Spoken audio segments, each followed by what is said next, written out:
There's a reason why some people remain unshaken, no matter what life throws at them. The world hurls chaos their way, people insult them, plans fall apart, setbacks come one after another, yet they stay calm, as if untouched by the storm. What do they know that others don't? Most people go through life in a constant state of reaction. Someone cuts them off in traffic, instant anger. A coworker makes a passive-aggressive comment. Their entire mood shifts. A stranger gives them a strange look. Suddenly, self-doubt creeps in. But what if you could be free from all of it? What if no person, no situation, no external force had the power to disturb your peace ever again? Carl Jung once said that most people are prisoners of their own reactions. They believe the world is acting upon them, when in truth, they are simply reflecting what they have yet to master within themselves. Here's the truth. Nothing can affect you unless it finds something inside you to cling to. If someone calls you stupid and you get angry, it's because a part of you fears it might be true.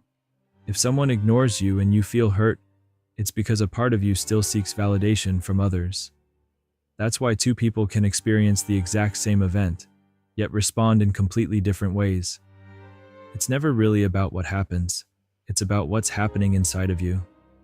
This is what many refer to as shadow work, the process of bringing the unconscious into the light, of realizing that every annoyance, every frustration, every emotional trigger is actually a message from within. Most people run from these signals. They try to suppress them, ignore them, or blame the outside world for making them feel this way. But those who truly awaken come to a powerful realization. The external world is simply a mirror of your internal state, and the moment you grasp this, you tap into something extraordinary, the ability to shape your reality by mastering yourself. But here's the catch. Most people don't want to hear that. They'd rather believe their pain is caused by their boss, their ex, their circumstances, or just plain bad luck.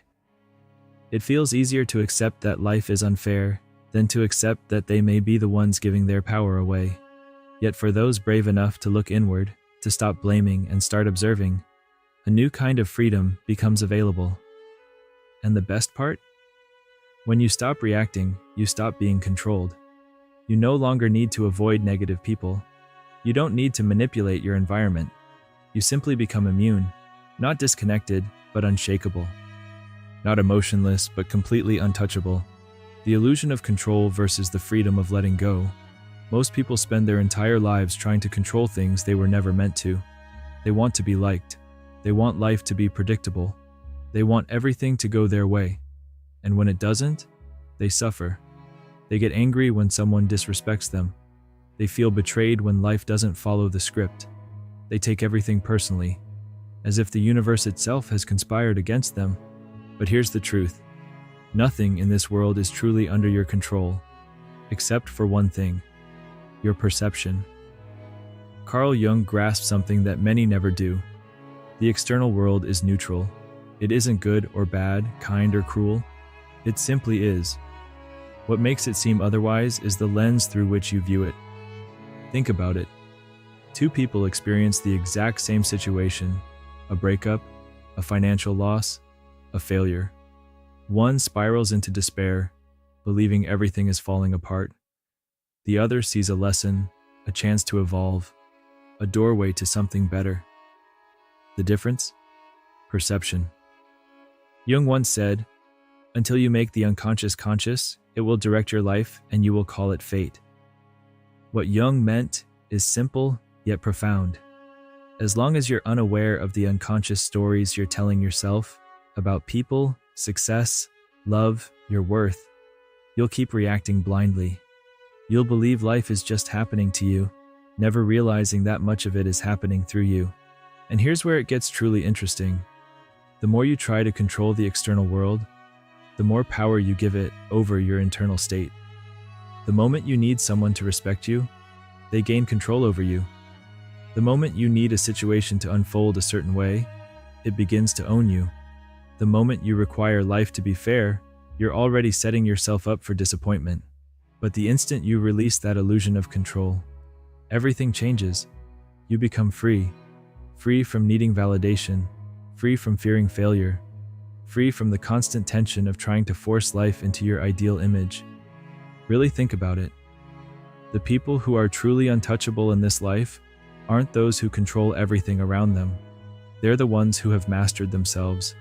They stay still in chaos, steady in uncertainty, unbothered by opinions, and unafraid of what's next. They've learned a secret most people never do. Control is an illusion, and the real power lies in surrender. The moment you stop chasing it, you become truly powerful. And here's the paradox. When you no longer need things to go your way, they often do. When you stop fearing what others think, confidence rises naturally. When you stop pursuing success from a place of lack, opportunities begin to flow to you with ease. When you stop resisting life and start moving with it, everything starts falling into place, almost effortlessly. This isn't just philosophy, it's backed by neuroscience. Cognitive psychology studies have shown that the more we try to force control, whether it's over people, outcomes, or even our own thoughts, the more resistance we create. That's why people who are desperate for love often push it away, why fear of failure leads to self-sabotage, and why those who cling to control usually feel the most powerless. So ask yourself, are you living in reaction or in action? Are you the master of your perception? Because once you truly understand that nothing outside of you holds power over your inner state, life begins to feel like a completely different game. The untouchable mind. How to be unshaken by anything. Picture this. You're walking down the street, just minding your own business, when someone suddenly hurls an insult at you. Maybe they call you foolish, weak. They say you'll never amount to anything. Now pause for a moment. What actually happens inside you at that exact second? Most people instantly become defensive or feel wounded. Their emotions hijack them before they even realize what's happening. Heart racing, anger flaring. The mind replays the insult like a broken record, feeding the fire of frustration. But now imagine a completely different reaction. Nothing. No spike of emotion, no tension, just a quiet inner awareness that says, that has nothing to do with me. This is the essence of what the Stoics taught, what Zen masters lived, what Carl Jung deeply understood.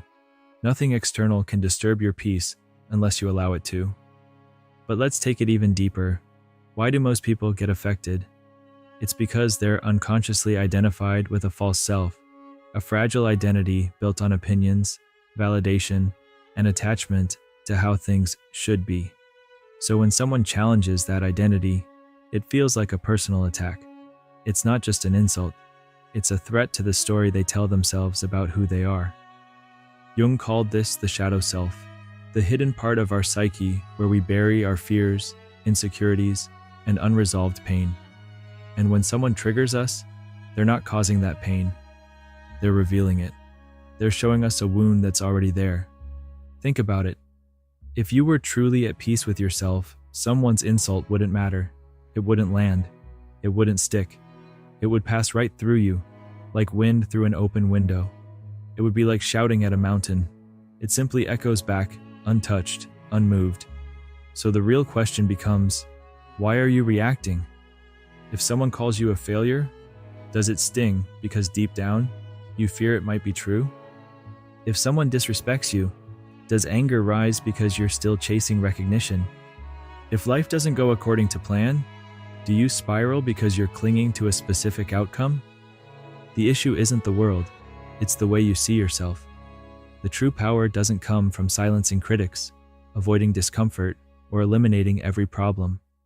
It comes from cultivating an unshakable mind, a mind that doesn't need outside approval, a mind that doesn't collapse under pressure, a mind that fully understands this simple truth. All control begins and ends with perception. And this isn't just a philosophical ideal, it's grounded in psychology. Research shows that emotional reactivity is a learned habit. The brain creates and strengthens neural pathways based on repeated responses. The more you let the world dictate your emotions, the more automatic that response becomes. But here's the best part. You can retrain your brain. Neuroscientists have proven that with mindfulness, cognitive reframing, and intentional exposure to discomfort, You can literally rewire your emotional patterns. Over time, insults stop wounding you. Failures lose their power to define you. Uncertainty no longer terrifies you. At that point, you stop living at the mercy of the world and start living in mastery of yourself. At that point, you become untouchable, not because the world has changed, but because you have. There's something curious about human nature. We believe we're reacting to the world around us, but in truth, we're always reacting to ourselves. Picture this. Someone insults you. Their words land like a dagger. But pause for a moment. Where do you actually feel the pain? It's not in the words themselves. It's in the meaning you gave them. It's in the old wounds they touch, the stories buried deep in your subconscious, the parts of you that haven't fully healed. Carl Jung understood this deeply. He once said, "Everything that irritates us about others can lead us to an understanding of ourselves." And that's the uncomfortable truth most people avoid. Nothing, absolutely nothing, outside of you holds power unless you hand it over. Think of it like a mirror. If your reflection suddenly frowned at you, you wouldn't yell at the mirror. You'd realize you're the one frowning. Yet when life mirrors our inner world, when people trigger us, when situations stir up emotion, we react as if the mirror is the problem. We point fingers. We demand others change. All while missing the most profound realization: the outer world is simply reflecting what's already within. The real question is, why do we give so much power to things outside of us? The answer is simple: attachment. When your sense of self is tied to external things, opinions, validation, outcomes, you will always be a prisoner to them. At the mercy of what others think, at the mercy of what happens, at the mercy of what goes wrong. But what if you stopped playing that game? What if, instead of reacting, you became the one who simply observes? Detachment isn't about becoming cold or numb. It's about becoming unshakable. It's realizing that you are not your emotions. You are the awareness behind them. Think of a storm. Thunder crashes, wind screams, lightning tears across the sky. But above it all, untouched and serene, is the sky itself. You are not the storm. You are the sky. And that's the truth. The greatest power is not in controlling the world. It's in mastering how you see it. Because the moment you stop reacting, you start reclaiming your reality. People feel it. They can't trigger you. They can't pull you into their chaos. They can't hijack your peace, because now you own your energy. So the question becomes, how do you step into this state of untouchable presence? It starts with a radical shift in awareness. The understanding that you've never actually been reacting to the world. You've only ever been reacting to your mind's interpretation of it. Think about it. Two people can go through the exact same situation and walk away feeling completely different. Someone bumps into them on the street. One person shrugs and keeps moving. The other holds onto it for hours, stewing in anger and frustration. The event was the same. The reaction, entirely different. Why? Because the reaction was never about the event. It was about the mind's interpretation of it. Carl Jung often spoke of the shadow self, the unconscious parts of our psyche we push away, the hidden wounds, the buried emotions, the fears we pretend don't exist. And yet, these are the very forces that end up running our lives. Why do certain words hit a nerve? Why do certain people seem to trigger us so easily? Because they're touching parts of us we haven't fully owned yet. If someone can easily manipulate your emotions, it's not because they're powerful. It's because they're pressing on something within you that remains unresolved. The key to becoming unshakable isn't in suppressing emotion, it's in facing it. It's in observing your triggers, not running from them.